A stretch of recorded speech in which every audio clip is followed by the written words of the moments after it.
पंचनामा न्यूज, सर्वसामान्य जनतेचा बुलंद आवाज।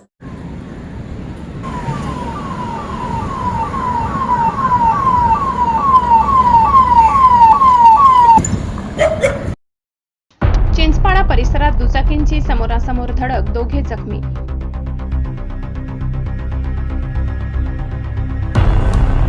धुळे सुरत महामार्गावर अपघातांची मालिका कायम, पुन्हा 2 जण जखमी।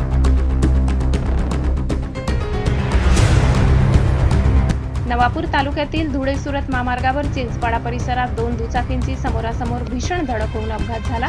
या अपघातात राजकुमार विजयसिंग वसावे वय 58 व किशोर वाडिले आश्रमशाळा कर्मचारी हे दोघे जखमी झाले। मिळालेल्या माहितीनुसार दोघेही आपल्या दुचाकीवरून प्रवास करत असताना चिंचपाडा परिसरात अचानक एकमेकांसमोर आले आणि जोरदार धडक झाली। धडक इतकी तीव्र होती की दोन्ही वाहनांचे मोठे नुकसान झाले असून जखमींना दुखापत झाली। अपघातानंतर स्थानिक नागरिकांनी तात्काळ मदतीसाठी धाव घेत जखमींना रस्त्याच्या कडेला हलवले, प्राथमिक मदत दिली। दरम्यान नाणीसधाम रुग्णवाहिकेचे पायलट सुरेश वसावे यांनी तात्काळ घटनास्थळी पोहोचून जखमींना विसरवाडी ग्रामीण रुग्णालयात दाखल केले। सध्या दोघांवर उपचार सुरू असून त्यांची प्रकृती स्थिर असल्याची माहिती मिळत आहे। अपघातामुळे काही काळ महामार्गावरील वाहतूक विस्कळीत झाली होती, मात्र स्थानिकांच्या मदतीने वाहतूक सुरळीत करण्यात आली।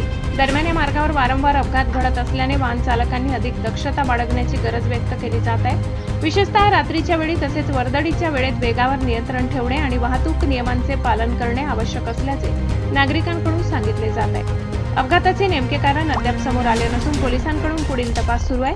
वाहन चालकांनी वेगमर्यादा पाळून सावधगिरी बाळगावी असे आवाहन करण्यात येत आहे।